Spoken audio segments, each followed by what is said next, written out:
রেজওয়ান সাহেবের খাবার থেমে যায় মুহূর্তেই। কোনো মতে গলা দিয়ে নেমে যায় তার খাবারটা। মেয়ের সমস্যাটা শোনা মাত্র তার বুকের ভেতরে সূক্ষ্ম আঘাত এসে লাগে। দৃষ্টি স্থির হয়ে যায়। মেয়ে তার জানে না এই কথাটার ওজন কত ভারী।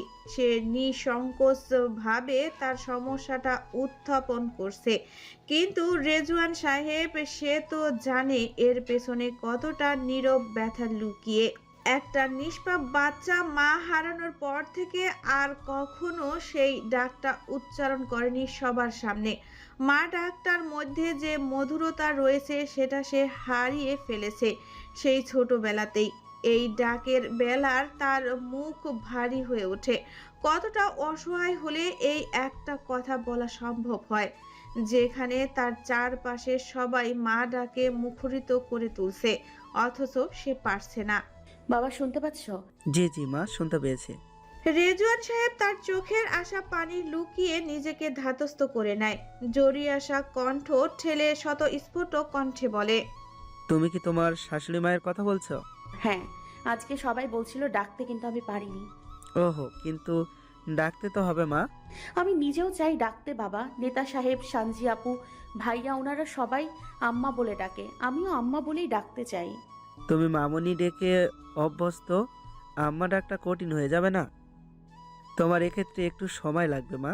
তবে একটা কাজ করতে পারো, তুমি নিজের ঘরে একা একা ডাকটা প্র্যাকটিস করতে পারো।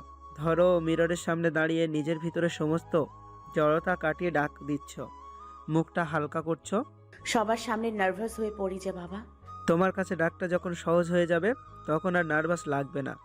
নিজে নিজে প্র্যাকটিস না করলে এটা সলভ করা তোমার জন্য অনেক কঠিন হয়ে যাবে। তুমি কি সেটা চাও? না, চাই না। আমি চাই সুন্দরভাবে ডাকতে, সবাই যেভাবে তাদের মায়েদের ডাকে। রেজওয়ান সাহেব মলিন হাসেন, ধীর কণ্ঠে বলেন, তুমিও পারবে, একটু শুধু প্র্যাকটিস করো কেমন? আচ্ছা ঠিক আছে, আজকের মধ্যেই এই জড়তা কাটিয়ে ফেলবো, কালকেই সবার সামনে ডাকবো। Very good my princess. Thank you বাবা। টুকিটাকি কথা সেরে শেহরিন ফোন রেখে দেয়। শুভ্র চাদরের বিছানার মাঝে সে শুয়ে পড়ে। হাতে থাকা ফোনটায় দৃষ্টি রেখে গ্যালারি ঘেটে আবারও বের করে তার মামনিকে। এক ধ্যানে কিছুক্ষণ তাকিয়ে থাকে হাস্য উজ্জ্বল সেই রমণীর দিকে।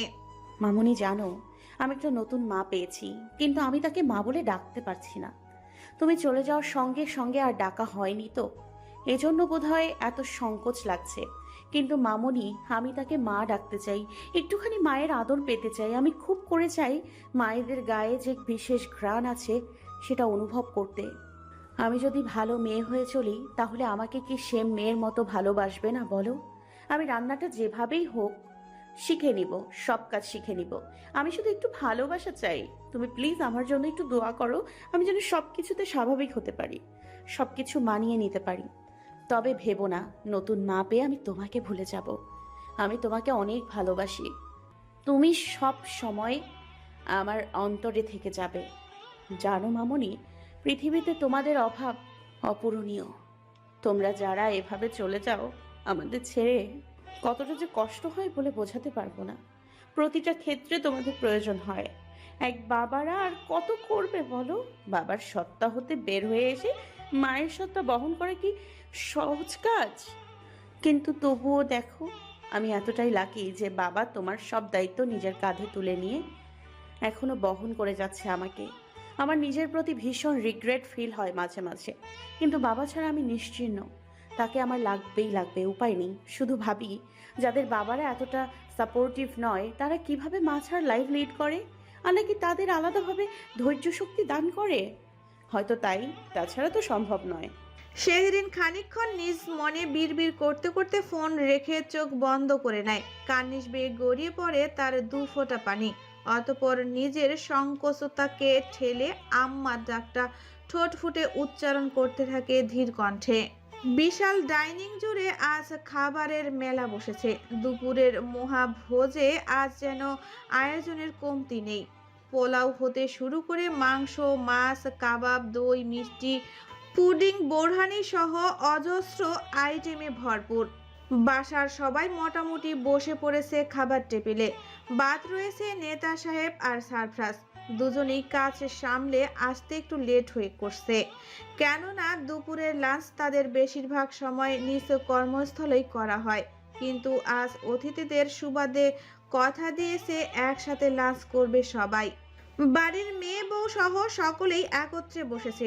সার্ভের দায়িত্বে আছে খান বাড়ির দুই বউ।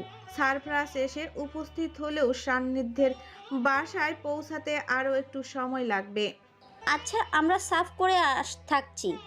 অনেক মানুষ যেহেতু এর মাঝে সান্নিধ্যের এসেই যাবে। বৌমা, আমিও করে দিচ্ছি। না না চাচিমণি, আমরা দুজন পারবো, সমস্যা হবে না, আপনারা বসুন। শেহরিন আর তিথি মিলে সবার প্লেটে খাবার সার্ভ করে দেয়। সদস্য সংখ্যা বেশি হওয়াতে হুল্লোড় পার্টির কিছু জন সোফায় বসে টিভি দেখতে দেখতে খাওয়া শুরু করে দিয়েছে ইতিমধ্যে। অল্প কিছুক্ষণের মাঝে এসে উপস্থিত হয় সান্নিধ্য। মুখরেখা তার বেশ ব্যস্ততার ছাপ। হাতে খুব কম সময় নিয়ে এসেছে, না আসলে হয় না বিধায় বাধ্য হয়ে এসেছে। শেহরিনের দিকে এক নজর তাকিয়ে সে চেয়ার টেনে বসে পড়ে। এমপি সাহেবের সময় হলো তাহলে? আমরা তো ভেবেছি আর দেখাই হবে না। আপনাদের জন্যই আসতে হলো। এত ভালো কবে হলো তুমি? বাহ, তবে বিয়ে না করলে আসতে না শিওর? বাসায় বউ আছে, এই ফাঁকে একটু দেখাও হয়ে যাবে, এজন্যই এসেছে বেচারা। ছোট চাচার কথায় সান্নিধ্য নিরুত্তর থাকলেও সবাই বেশ মজা পায়। তবে শাহজাহান সাহেব, মিসেস নাজনীন উপস্থিত থাকায় কেউ লাইন ছেড়ে বেলাইনে যেতে পারে না। বড় বৌমা, তাসিনকে দেখো, ও তো কিছুই খেলো না, তুমি বসে পড়ো। তিথি নিজের কাজটুকু সেরে তাসিনের কাছে চলে যায়। সবাই খাওয়া শুরু করে দিয়েছে ইতিমধ্যে। মিসেস নাজনীন শেহরিনের দিকে তাকিয়ে বলেন, তুমি ফ্রেশ হয়ে এসে খেতে বসো। যার যেটা প্রয়োজন সে সেটা নিজেই নিতে পারবে এখন। শেহরিন আলতোভাবে মাথা নাড়িয়ে নিজ কক্ষে চলে যায়। হুট করে তার মনটা বেশ খারাপ হয়ে যায়। ফ্রেশ হয়ে এসে খাওয়া মানে সবার শেষে একা একা খাওয়া। এতগুলো মানুষ অথচ সে কিনা। ধুর পচা মেয়ে, এত ভাবছো কেন? এটাকেই হয়তো সংসার বলে। বাড়ির সবার দেখাশোনা করে তারপরে নিজের দিকটা দেখতে হবে। বউ হলে এসব হয়তো ম্যান্ডেটরি। নিজেকে নিজেই বুঝিয়ে চুপচাপ সে ওয়াশরুমে চলে যায় ফ্রেশ হতে। নতুন তাই হয়তো এমন লাগছে নিজের মধ্যে। ধীরে ধীরে শুয়ে গেলে সব ঠিক হয়ে যাবে। শেহরিনের ফ্রেশ হতে বেশি সময় লাগে না। খানিকক্ষণ বাদে টাওয়ালে দ্বারা মুখ মুছতে মুছতে সে ওয়াশরুম হতে বের হয়। কিন্তু বের হওয়ার সাথে সাথে তার দৃষ্টিতে স্থিরতা নেমে আসে। হাতের কার্য থামিয়ে অবাক হয়ে জিজ্ঞেস করে, আপনি এখানে কেন? আসো। শেহরিন ধীর পায়ে হাঁটতে হাঁটতে সামনে এগোয়। সোফার উপরে সাদা পাঞ্জাবি পরিহিত সুপুরুষটি এক হাতে প্লেট আর এক হাতে ফোন নিয়ে কিছু একটা করে যাচ্ছে। আপনি খাওয়া ছেড়ে এখানে কি করছেন? সান্নিধ্য প্রয়োজনীয় মেলটুকু পাঠিয়ে ফোনটা বন্ধ করে প্যান্টের পকেটে ঢুকিয়ে নেয়। সামনে দাঁড়ানো বিস্মিত বধূর বাম হাত আঁকড়ে ধরে নিজের পায়ের উপরে বসায়। শান্ত কণ্ঠে জবাব দেয়, খাওয়া ছাড়িনি, জায়গা ছেড়েছি। কেন? মনে হলো তাই। এটা ঠিক হয়নি। সবাই কি ভাবলো বলুন তো? সবাই কি ভাবলো সেটা আমি ভাবতে যাব কেন? আমার নিজেরই অনেক ভাবনা, দম নেওয়ার সময় পাচ্ছি না। প্লেটে বেশ খানিকটা পোলাও, সঙ্গে দুটো লেগ পিস আর সালাদ। সান্নিধ্য সুন্দরভাবে গুছিয়ে লোকমা তুলে শেহরিনের মুখের সামনে তুলে ধরে বলে, বউকে না খাইয়ে রেখে নিজে খেলে পেট খারাপ হবে, নাও। শেহরিন তার নেতা সাহেবের কাজে বাকরুদ্ধ হয়ে তাকিয়ে থাকে। শেষ কথাটায় খানিকটা হাসিও আসে। মানুষটার এই অদ্ভুত কাজে মনের মধ্যে রঙিন প্রজাপতিরা ডানা মেলায় উড়া শুরু করেছে তার। হঠাৎ এত সুখ সুখ অনুভব হচ্ছে কেন বুঝতে পারছে না নববধূ। বাড়ানো লোকমাটা মুখে তুলে নেয় সে ধীর বেগে, কিন্তু চাহনি সরে না তার ব্যক্তিগত পুরুষ হতে। পোলাও, ঝাল, রোস্ট আপনার খুব পছন্দের খাবার। শেহরিনকে খাইয়ে দেওয়ার ফাঁকে ফাঁকে সান্নিধ্য নিজেও খেতে থাকে। মাথা নাড়িয়ে ছোট করে উত্তর দেয়, হুম। মিষ্টি পছন্দ করেন? একটা মিষ্টি পছন্দ করি শুধু। কোনটা? তুমি গেস করো। সানজি আপু যে বললো আপনি মিষ্টি পছন্দ করেন না। বললাম তো শুধুমাত্র একটা মিষ্টি পছন্দ করি। শেহরিন কপাল কুঁচকে ভাবনায় পড়ে যায়। একটা মিষ্টি? কোনটা? রসগোল্লা, কালোজাম, সন্দেশ নাকি পান্তুয়া? সান্নিধ্য শেহরিনের মুখে ফের লোকমা তুলে দিতে দিতে মৃদু হেসে বলে, যা ভাবছো সেগুলো নয়, একটু ডিফারেন্ট। হিন্টস দিন। তুমি মিষ্টি পছন্দ করো? হুম। গুড, বেশি বেশি মিষ্টি খাবা। তাতে কি লাভ হলো? বেশি বেশি খেলে ডায়াবেটিস হয়ে যাবে। হবে না। কিভাবে? তুমি মিষ্টি খেয়ে আমাকে ট্রান্সফার করে দিবা। এতক্ষণ পরে কথার মূল ভাবাত্তর বুঝতে পেরে শেহরিন চোখ বড় বড় করে তাকায়। তার সরল মনের প্রশ্নগুলো এই লোক কতটা গভীরে নিয়ে চলে গিয়েছে। ভাবা যায় ওনার মনে এই ছিল। লজ্জায় লাল হয়ে সে ঠোঁট চেপে বসে থাকে নীরব হয়ে, আর একটা কথাও বলে না ঠোঁট কাটা লোকটার সঙ্গে। বুঝতে পেরেছো নাকি বুঝবো? আমার পেট ভরে গিয়েছে, আর খাবো না, উঠবো। পুরোটা শেষ করে উঠবে। আপনি খান। আমি খাচ্ছি। বাই দ্য ওয়ে, তুমি কি জানো খাওয়া শেষে মিষ্টি মুখ করতে হয়? লাগাম ছাড়া প্রশ্নে শেহরিন পড়ে যায় বিপাকে। এরকম প্রশ্নের উত্তরে হ্যাঁ না দুটোই বলা ঝামেলা। কোনটা বলবে এখন সে? মস্তিষ্ক শূন্য হওয়ার পথে নেতা সাহেবের ঠোঁটে নীরবে বয়ে চলা বাঁকানো হাসি দেখে সে আরো এলোমেলো হয়ে ওঠে।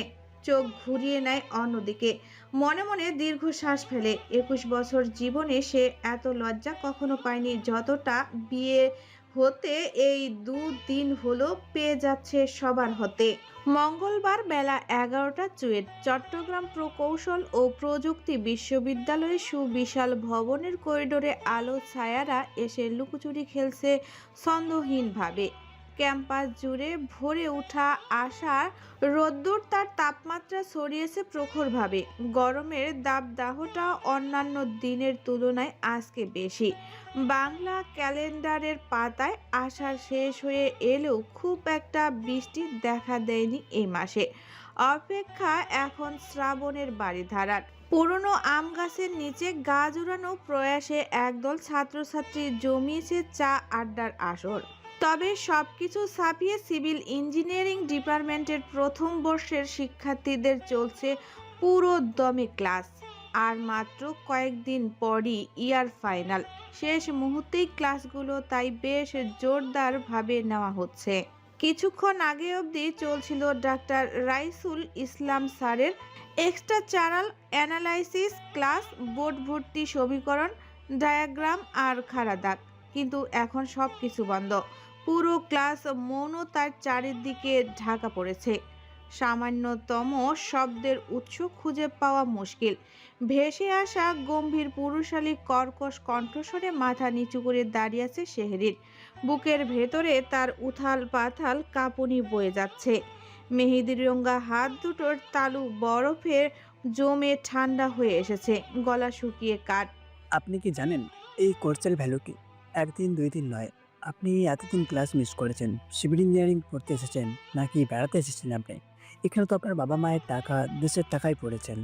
পড়াশোনার দায়িত্বশীল না হলে আগামীকাল সেতু ডিজাইন করবেন কিভাবে? ভবন নির্মাণ করবেন কিভাবে আপনি? মানুষের জীবন কি আপনার কাছে খেলনা মনে হয়?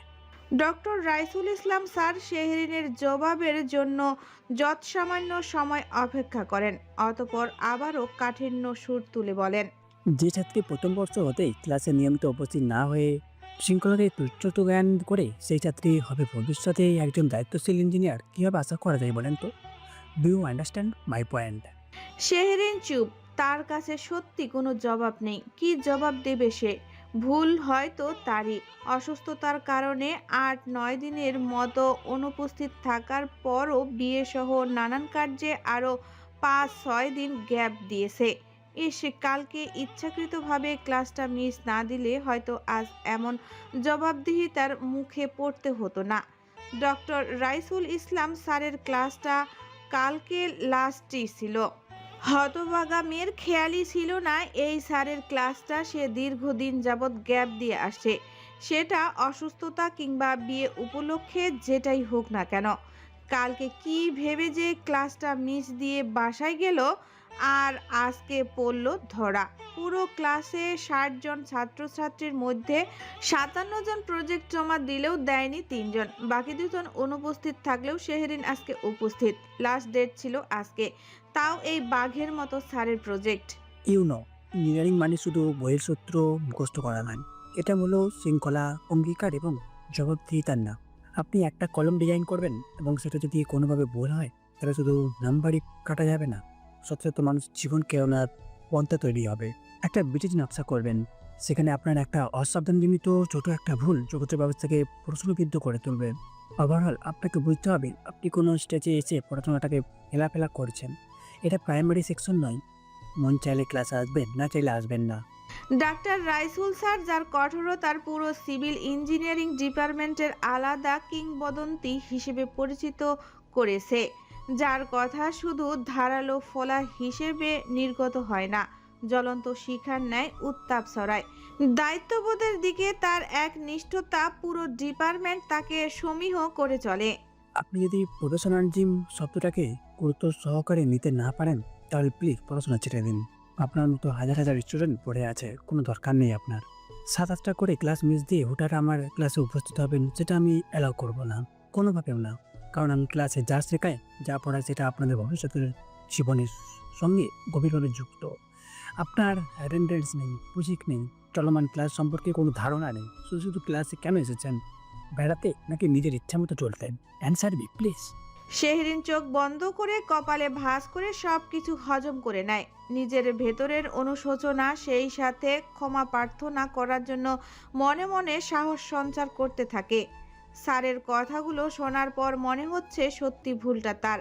কেন যে এই গুরুত্বপূর্ণ ক্লাসগুলোকে সে মিস দিয়েছে? কেন এমন দায়িত্ব জ্ঞানহীনতার পরিচয় দিয়েছে? পড়াশোনাটাকে তো সে ভীষণ সিরিয়াসভাবে নিয়েছিল, হঠাৎ এমন হলো কেন? চোখ খুলে সে ধীরে ধীরে মাথা উঁচু করে। সবার দৃষ্টি তার দিকে নিবদ্ধ। কারোর দৃষ্টিতে সহানুভূতি, কারোর দৃষ্টিতে কৌতূহল, তো কারোর দৃষ্টিতে উপভোগের আভাস। স্যার, আমি আমার কাজের জন্য দুঃখিত এবং লজ্জিত। ভবিষ্যতে এ ধরনের ভুল আর কখনোই করব না। আমি আমার সকল কাজের জন্য ক্ষমা প্রার্থী। এতক্ষণ পর কাপা কণ্ঠে সত্য স্বীকারোক্তির দানে ডাক্তার রাইসুল ইসলাম স্যারের কপালের রাগান্বিত ভাঁজটা কিছুটা শিথিল হয়ে আসে। তিনি চান শিক্ষার্থীরা নিজেদের ভুল বুঝে সংশোধন করে নিজেদের পুনরায় গড়ুক। ডেস্ক হতে একটা চক হাতে তুলে নিয়ে সবার সামনে উন্মুক্তভাবে তুলে ধরে বলেন, এই চকটাকে দেখুন, এটা ভঙ্গুর, একটু অসাবধানভাবে ধরলে ভেঙে যাবেন। বাট আমরা সবচেয়ে মজবুত কাঠামোর নকশা এটা দিয়েই আঁকি। দুর্বল জিনিস দিয়ে শক্তিশালী জিনিসের রূপরেখা তৈরি করে। আপনারা সবাই এই চকের মতো লাজুক, কিন্তু আপনাদেরকে ইস্পাতের ন্যায় শক্তিশালী হতে হবে, আর সেটা শৃঙ্খলভাবেই পারে করে তুলতে। কাজের প্রতি দায়িত্বশীল হতে শিখুন। প্রথম বর্ষটা হচ্ছে নিজেকে তৈরি করে নেওয়ার সময়। আর ধীরে ধীরে যত উপরে উঠবেন তখন পড়াশোনার প্রেসারে নিজেকে চালিয়ে নেওয়ার সুযোগ পাবেন না। আমার কথা কি বুঝতে পেরেছেন আপনারা? ক্লাসের সবাই এতক্ষণের নীরবতা ভেঙে সম্মস্বরে স্যারের প্রশ্নের জবাব দিতে বলে, জি স্যার। ক্লাসের প্রায় 15 মিনিট ব্যয় হয় আজকের বিষয়টা নিয়ে। একের পর এক কথা ভেসে আসতে থাকে। ডক্টর রাইসুল ইসলাম স্যার নিজেকে ধীরে ধীরে কঠোরতায় দমিয়ে হালকা করে নেন। শেহরিন হতে কিছুটা দূরত্বে দাঁড়িয়ে স্থির কণ্ঠে বলেন, আপনাকে একটা বিল ডিজাইন প্রজেক্ট দেওয়া হলো। কালকের ক্লাসেই আমি সেটা দেখতে চাই, বুঝতে পেরেছেন? জি জি স্যার। আপনার রেজিস্ট্রেশন নাম্বারটা আমি মাথায় রেখেছি, এটাকে রেড অ্যালার্ট হিসেবে ধরে নিতে পারেন, বুঝছেন? অবশেষে দীর্ঘ 25 মিনিটের ভয়ঙ্কর যাত্রা শেষ হয়। শেহরিন চুপচাপ বসে পড়ে ছিটে। বুকের মধ্যে এখনো তার অস্থিরতা বিরাজ করছে। এরকম অপমান আজকে দিয়ে দ্বিতীয়বার হলো। এর আগে কলেজ লাইফে একবার হয়েছিল। সবাই বলে টপ স্টুডেন্টরা নাকি স্যারদের বোকাঝোকা শুনে না, ফেভারিট ওয়েভার হিসেবে পরিচিত থাকে, সকল অন্যায়ে সহজেই ক্ষমা পেয়ে যায়। কিন্তু শেহরিনের বেলায় উল্টো। সে স্কুল লাইফ থেকে বর্তমানে ভার্সিটির প্রথম সেমিস্টার অবধি প্রথম সারির স্টুডেন্ট হিসেবে এখনও নিজেকে ধরে রেখেছে। কিন্তু ফেভারিট ওয়েভার তার বেলায় এসে আর কাজ হয় না, অপমান তাকে হতেই হয়।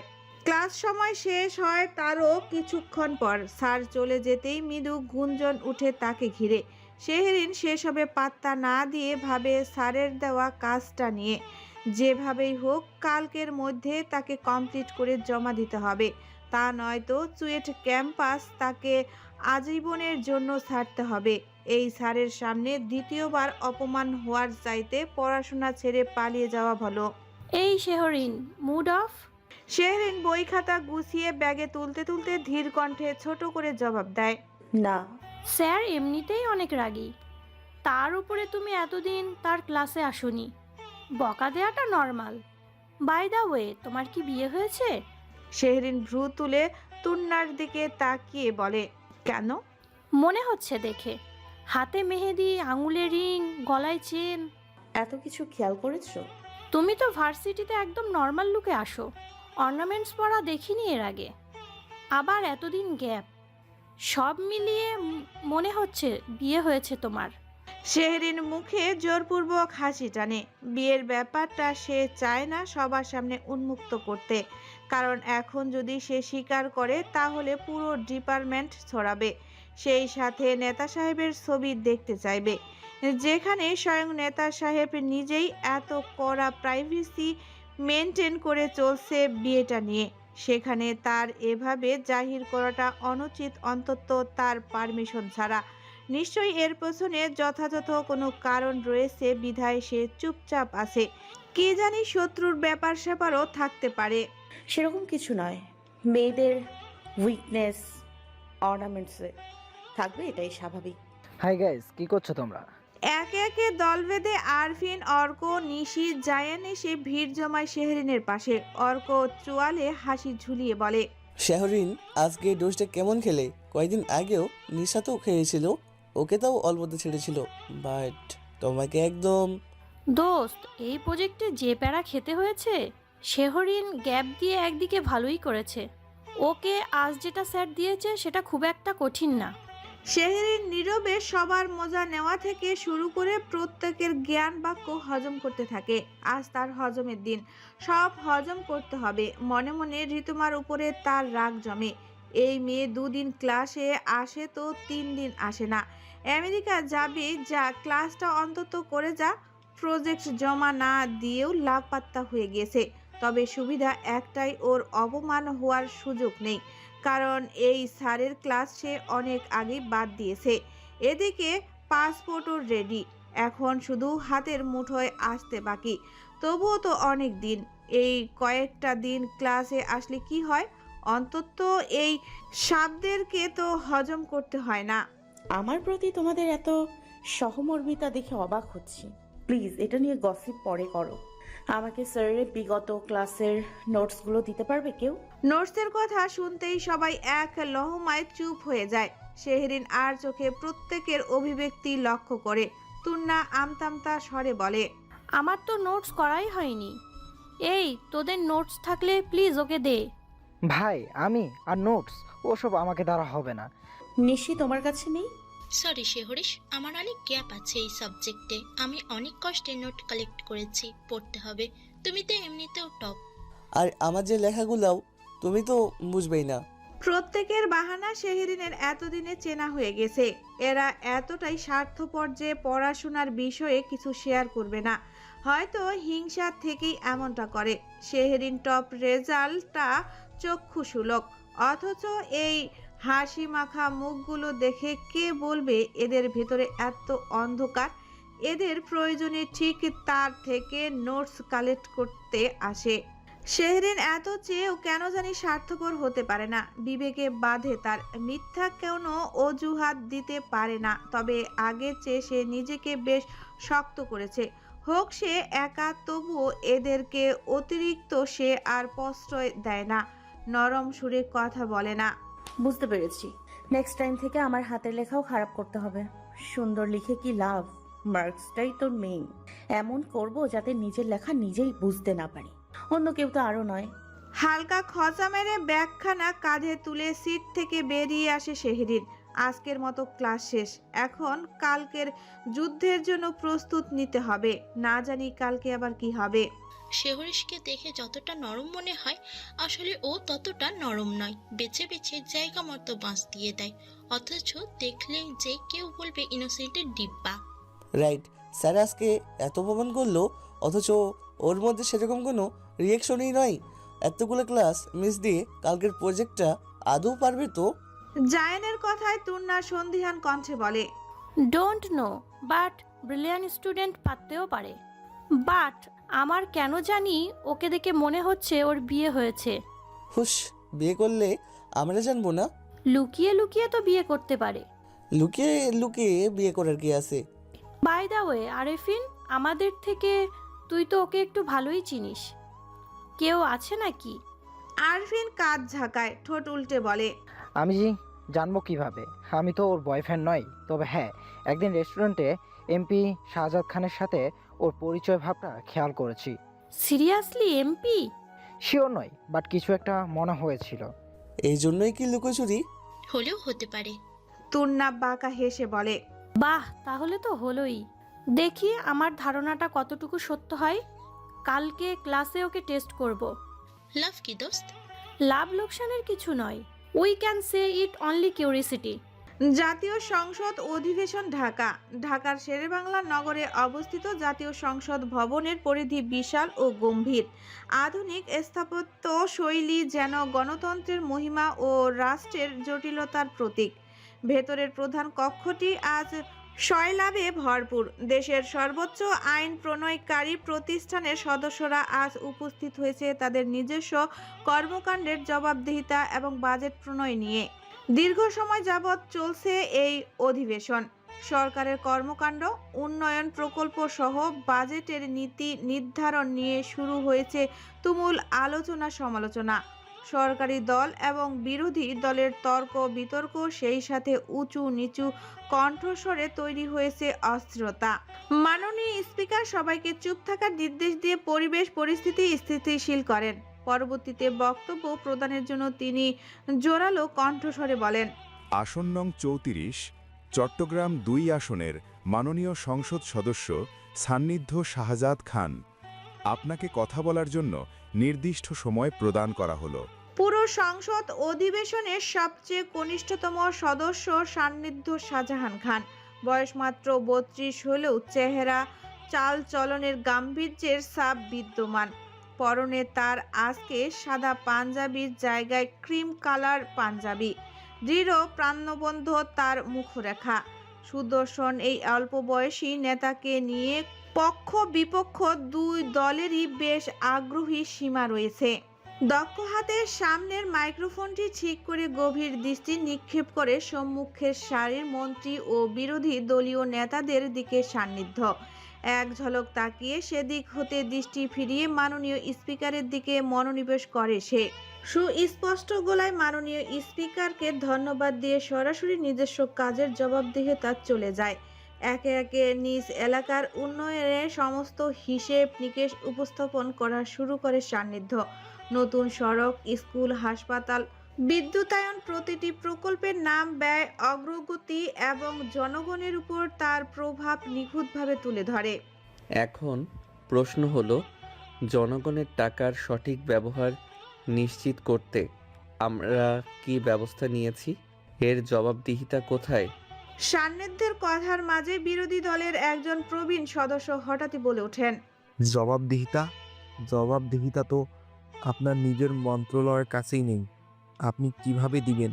শুধু মুখে বললে তো হবে না, প্রমাণ চাই। প্রমাণ না দেখাতে পারলে আমি জবাবদিহিতার কথা তুলব কেন?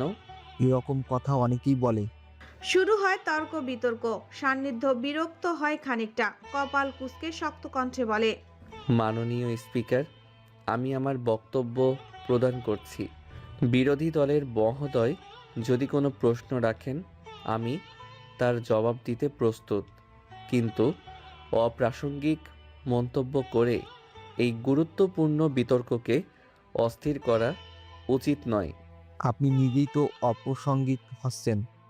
আমার কথা শেষ হতে দিন। আবারও উত্তাপ মাখা বক্তব্য। স্পিকার জোরে কাঠের হাতুড়ি দিয়ে ডেস্কে আঘাত করে বলেন, শৃঙ্খলা বজায় রাখুন। মাননীয় সদস্য, আপনি আপনার বক্তব্য চালিয়ে যান। সান্নিধ্য দৃঢ় অটল ভঙ্গিতে তার বক্তব্যগুলো আবারও উপস্থাপন শুরু করে। বিরোধী দল হতে আগত প্রত্যেকটা মন্তব্য যুক্তি খণ্ডসহ তুলে ধরে। কথা কাটাকাটি, হাততালি, সমর্থন, প্রতিবাদ সব মিলিয়ে চলতে থাকে তার কার্য।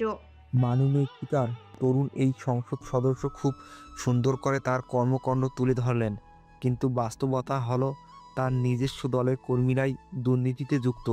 বিশ্বাস কোথায়? তার কাজ যে সুষ্ঠুভাবে হচ্ছে এটা কি আমরা তার সুন্দর বচনভঙ্গি দেখে বিশ্বাস করে নিব? যেখানে লাখ টাকার বাজেট কোটি টাকায় বিয়ে স্থানান্তর হয়, সেখানে এসব বাণী কতটা গ্রহণযোগ্য? সান্নিধ্য বিরোধী দলের জ্যেষ্ঠ সদস্যর কথায় হালকা ঠোঁট প্রসারিত করে ঠান্ডা গলায় বলে,